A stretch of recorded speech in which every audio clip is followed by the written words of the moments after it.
Michel Tajan, bonjour. Merci de nous accueillir chez vous.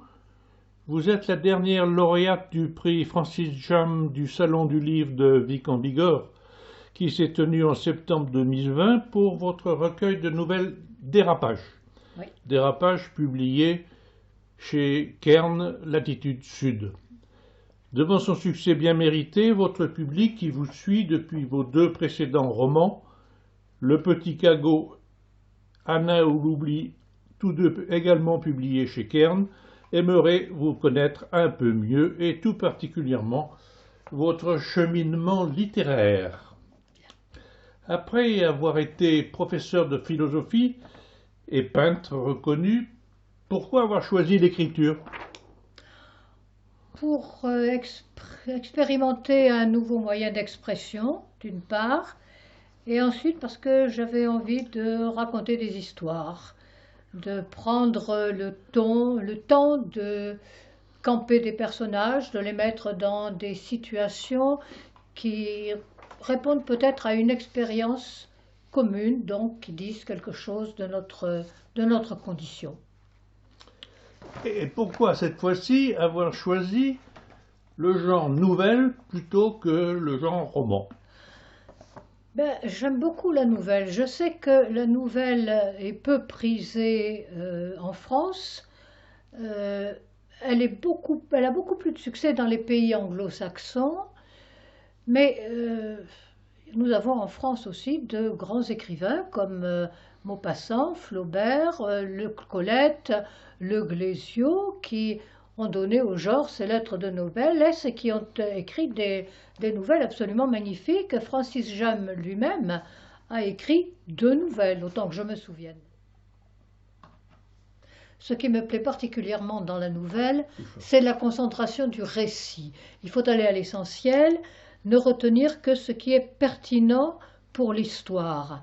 Et contrairement au roman, où l'on peut se rattraper au fil des chapitres, s'il y a quelques faiblesses, on les rattrape sur la longueur, dans la nouvelle, c'est impossible. Dans la nouvelle, il n'y a pas de repentir au sens où l'on parle d'un repentir en peinture, par exemple. La nouvelle, ça ne pardonne pas. Il faut que ce soit d'emblée réussi. Et puis j'ajouterai autre chose pour inviter les gens à lire des nouvelles, c'est que c'est un genre particulièrement séduisant pour un lecteur qui n'aurait ni le temps ni le désir de se plonger dans un roman de 300 pages. C'est que la nouvelle, on peut se l'approprier le temps d'une visite chez le dentiste, on lit ça dans la salle d'attente, le temps d'un trajet en train ou en avion, ou le soir avant de s'endormir. Où puisez-vous votre inspiration? Dans ce qui m'entoure, dans l'observation, dans la curiosité que je porte à mon entourage, c'est-à-dire les gens, mais aussi ce que je peux lire, les faits divers, l'actualité sociale ou politique, chez les grands auteurs qui m'ont nourri, dans mon expérience personnelle, les souvenirs d'enfance. Enfin, je dirais que l'inspiration, on la trouve un petit peu partout. Y a-t-il des thèmes qui sous-tendent et qu'on retrouve dans tous vos ouvrages, romans ou nouvelles? Je ne parlerai pas de thèmes récurrents, mais plutôt d'une approche récurrente des problèmes. Ce qui m'importe, c'est de m'approcher au plus près des personnages, de les donner à voir dans leur comportement, c'est-à-dire dans leur gestuelle, dans leurs mots, dans leur silence, dans le regard qu'ils portent sur les autres. C'est très important, le regard. Je pense que l'essentiel des rapports que nous avons avec autrui se dit dans le regard. C'est le regard que nous portons sur l'autre qui nous le rend proche ou lointain, qui fait que nous allons le considérer comme un semblable ou au contraire comme un étranger. Et ce qui est important, c'est qu'il suffit de peu de choses. Il suffit tout d'un coup que ce qui est au cœur de ce rapport, c'est-à-dire le point de vue. Voilà, tout est histoire de point de vue. Et il suffit qu'à un moment donné, ce point de vue change, que le regard que vous portez sur l'autre ou sur le monde se modifie pour que tout à coup, l'autre vous devienne précisément un étranger, c'est-à-dire que vous regardez votre compagne ou votre compagnon, votre voisin, votre ami, tout d'un coup, comme quelqu'un de totalement différent, dont l'identité, brusquement, vous est étrangère. Il semble que cette question d'identité soit une sorte de fil rouge qui court dans tous vos écrits. Oui, je crois que la question identitaire est une question qui travaille tous mes personnages, mais je dirais même que c'est la question centrale de la littérature. Elle questionne mes personnages, d'une part, parce qu'ils se demandent qui ils sont. Mais c'est la question que nous nous posons tous. Qui sommes-nous? Est-ce que notre personnalité est définie par les mentions qui sont portées sur notre carte d'identité, par notre histoire personnelle, notre lieu de naissance, notre éducation, les événements qui nous ont marqués? Est-ce que c'est cela qui a façonné notre personnalité? Ou bien est-ce qu'elle est simplement la somme des regards qui sont portés sur nous? Est-ce que ce que je suis, c'est ce que l'autre voit en moi? Est-ce que c'est l'image que je lui renvoie? Ou bien est-ce que c'est l'idée que je me fais de moi-même, la personnalité que je me suis forgée précisément en réponse aux facteurs dont je parlais tout à l'heure? Et est-ce que l'histoire ne vous échappe pas de temps en temps? Oui, bien sûr, parce que un roman, ce n'est pas une thèse, ce n'est pas une théorie que l'on met en œuvre, c'est une histoire qui se construit au fur et à mesure qu'on la raconte. Et je parlais tout à l'heure du regard, il me semble que dans les dérapages, justement, on ne sait jamais ce qui va se passer à l'avance. Dans ce recueil de nouvelles que j'ai appelé Dérapage, sans arrêt, on a affaire à des échappées du regard. C'est-à-dire que le dérapage arrive précisément à ce moment précis où l'on commence à regarder l'autre différemment.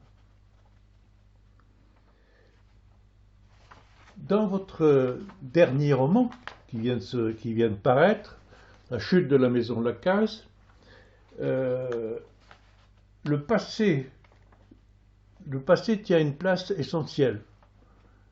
Un des personnages, Félicie, a une vie qui vous échappe. Est-ce que cette vie, vous la rattrapez et est-ce qu'elle se réintègre la vie dans le roman?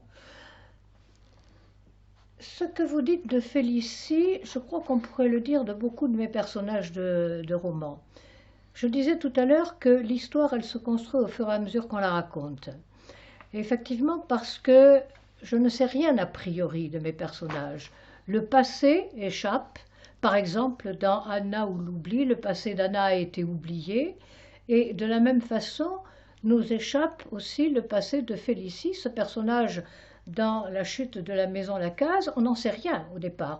Et le personnage de Léa, qui est en quelque sorte la narratrice, bien qu'elle ne parle pas à la première personne, va essayer de reconstruire ce passé et par là même de faire exister le personnage. Dans La chute de la maison Lacaze, qui, rappelons-le, est publié également chez Kern, arrive un autre personnage qui est un Sud-Américain. Qu'est-ce que cet individu vient faire là?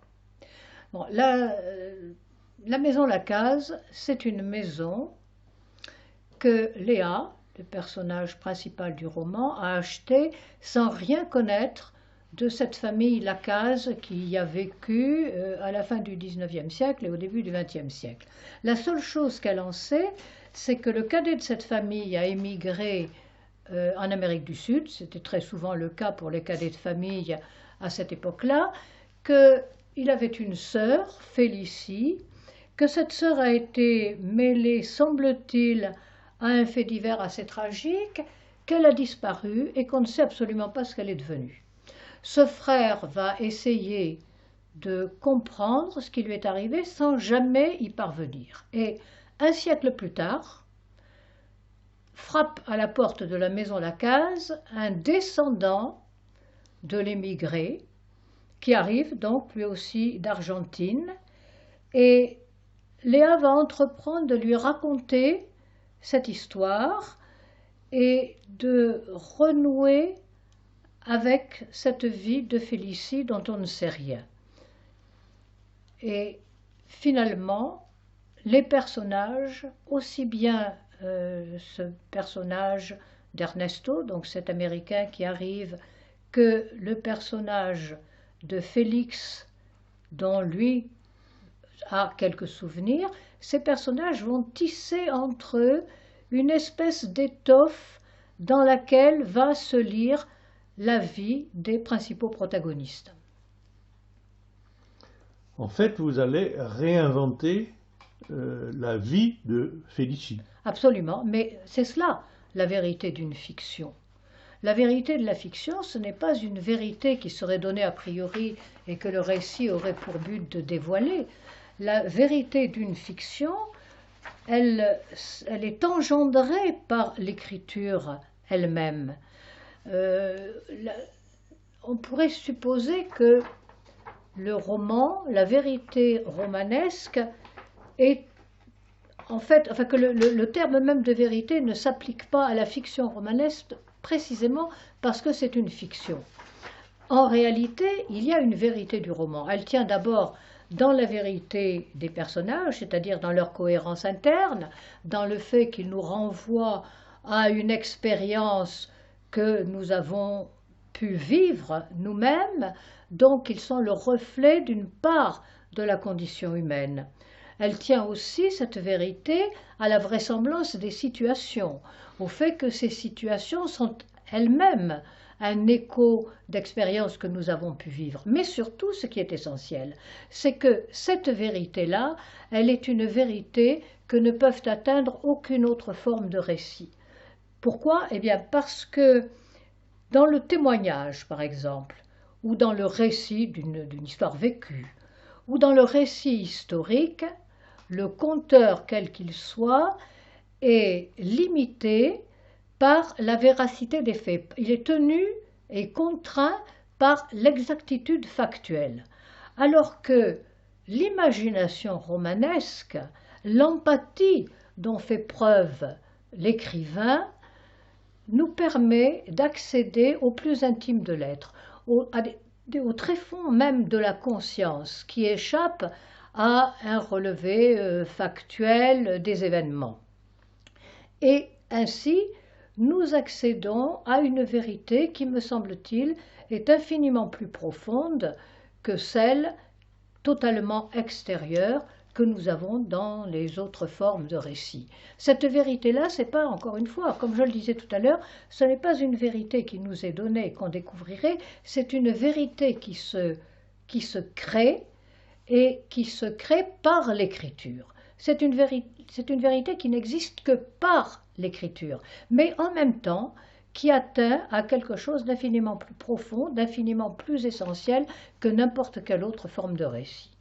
Parce qu'elle nous parle effectivement, en nous parlant de nous-mêmes, en nous parlant de l'intime, du particulier, elle nous permet d'atteindre à quelque chose d'universel qui finalement rejoint ce que je disais tout à l'heure, c'est-à-dire la question essentielle qui est celle de la littérature, la question que l'on ne cesse de se poser encore et encore, et qui est « Qui sommes-nous, nous, pauvres humains ?» Voilà ce que je peux vous dire de ce qu'est pour moi la vérité d'une fiction. Michel Tachant, je vous remercie de cet accueil. Je vous remercie d'avoir produit Dérapage. Et je vous remercie de produire encore beaucoup. Et entre autres, le dernier livre que vous avez sorti, dont nous avons parlé tout à l'heure, qui est La chute de la maison Lacaze. Qui est la maison Lacaze. Merci, à bientôt.